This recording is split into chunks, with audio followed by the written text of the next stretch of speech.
How sharks have paid the price for demand for shark fin soup. A picture in the newspaper shows a person standing next to a huge shark. The body of the shark is hanging with its head down. The words below the picture say the shark was a very big one, or perhaps it was one of the biggest ever caught in the area. The person who brought in the shark is smiling. That person won a battle with what has been called one of nature's fiercest creatures. Some people, however, do not approve of catching sharks. They do not think all sharks are terrifying enemies. They know that studies show lightning and snake bites hurt more people than do shark attacks. Sharks kill about 10 people a year, yet people kill tens of millions of sharks a year. Activists for sharks note that sharks are valuable in the ocean. They eat injured and diseased fish. Their hunting means other fish do not become too great in number. This protects other creatures and plants in the ocean. Wildlife activists worry that some kinds of sharks are in danger of disappearing.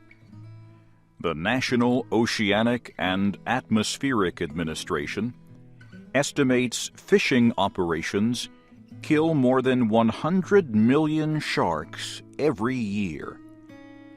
Sharks are harvested for meat and cartilage, liver oil, and especially for their fins. And many sharks die when fishermen harvesting other kinds of fish pull in sharks by accident. Sharks are vulnerable to overfishing. Sharks grow and develop slowly and do not produce many young.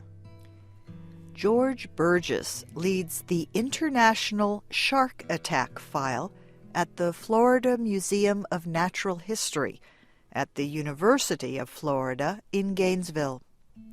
He says shark attacks increased during the past century for a good reason.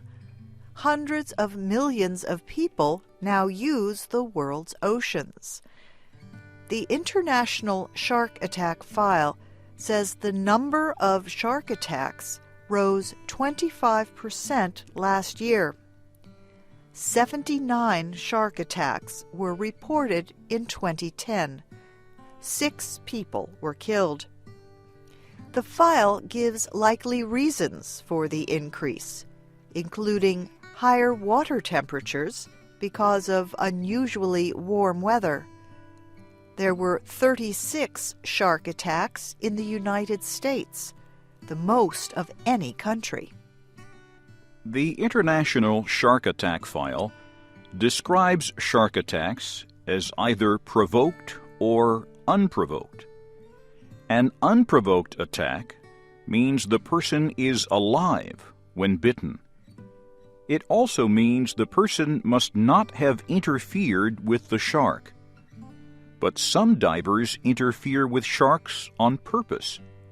They want to get the attention of sharks, perhaps to take pictures of them. The diver may put food in the water to get the animal to come close. Sharks do not normally want to be with people, but their excellent sense of smell leads them to food. Some experienced divers say they may not face danger when near a shark, but they say the next person who comes near the shark may be in trouble. The animal's experience with being fed may make it connect food with people. Some divers and filmmakers enter a shark's territory while inside containers made of steel. Others wear heavy metal equipment for protection. And others get near sharks wearing only normal diving equipment. This close contact with sharks has its critics. Some people say it is an invasion of the animal's territory for no good reason. The contact can produce exciting films that may increase public interest and sympathy for sharks, but they may also make us more afraid of them. Today, a major threat to sharks comes from shark fin soup. This food has increased in popularity over the years. Fisheries can earn a lot of money for even 1 kilogram of shark fins. Finning, as it is called, is big business. Fishers cut off the shark's fin while the shark is still alive and throw the animal back into the water. The shark is unable to swim or eat.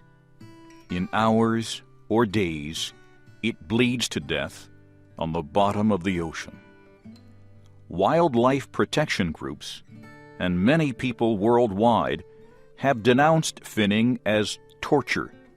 Some areas have banned this activity, but it is hard to enforce the ban in many places. Many people want to save sharks and stop finning. One of them is John McCusker. He is the head of the Aquatic Biology Department at the California Academy of Sciences. Professor McCusker has been studying sharks for more than 30 years. He says finning is not only cruel, but bad for the oceans. We must stop the shark finning, which is resulting in the death of 30 to 70 million sharks each year, because that has so upset ocean ecology by the removal of these often apex top-level predators. Professor McCusker says demand for shark fin soup is strong in China. It is a cultural tradition, and not all Asian cultures believe in it, but what it now is a demonstration, really, of wealth and status. Shark fin soup is usually served at weddings and at banquets, and it's very expensive. The European Union, the nation of Guam, and some individual American states want to stop finning. In January, President Obama signed a measure known as the Shark Conservation Act. The measure strengthens American laws against finning. It requires the fishing industry to bring sharks to port before their fins are cut. Fishers can make a lot of money by selling shark fins. Professor McCusker believes the best way to stop finning is to educate owners of Chinese restaurants not to sell shark fin soup. He also wants to persuade people not to buy it. State lawmakers in California are considering a bill that would make it illegal for people to have, sell, or distribute shark fins. Supporters say the bill will help protect sharks, but opponents have described the measure as an attack on Chinese culture. State Senator Leland Yee and Chinese restaurant owners say they are concerned about the overfishing of sharks. In fact, they want a federal law to ban the practice of finning. But Senator Yee says not all sharks are in danger of extinction. He says the proposed law to ban the eating of shark fins is an unfair attack on Asian culture and cuisine.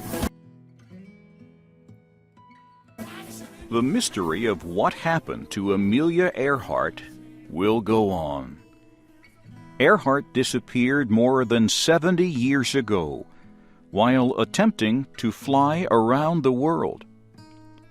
Experts at the University of Oklahoma say they could not link a small piece of bone to the famous pilot. But they also say they will continue tests on a piece of soil or human waste. The International Group for Historic Aircraft Recovery had asked the university to study the material. The group found it on an archaeological dig on Nikumaroro, an island in the southwestern Pacific Ocean. Nikumaroro was once called Gardner Island. It could have been on Earhart's way to Howland Island. She and her navigator, Fred Noonan, were hoping to reach Howland to get more fuel for their airplane. Historical records say Earhart died on July 2nd, 1937, when her plane fell into the ocean after all its fuel was gone. But the International Group for Historic Aircraft Recovery disputes the official version of events. It suspects that she and Noonan found their way to Nikumaroro Island. Members have repeatedly explored there over the years. They have found a number of objects that might be connected to Earhart, but a link between those objects and her or Noonan has yet to be firmly established. Members recently found what could be a piece of human finger bone and the possible human waste. First tests of the bone fragment showed that human genetic material, human DNA, was present, but later tests could not repeat the results. Scientist Cecil Lewis said the human DNA could have been there because people had had contact with the bone. Or, he said, human DNA really was present in the bone, but the bone was too small or low quality to repeat the first results. Or, the DNA in the bone might be non-human. The test results of the piece of soil or waste material were more promising.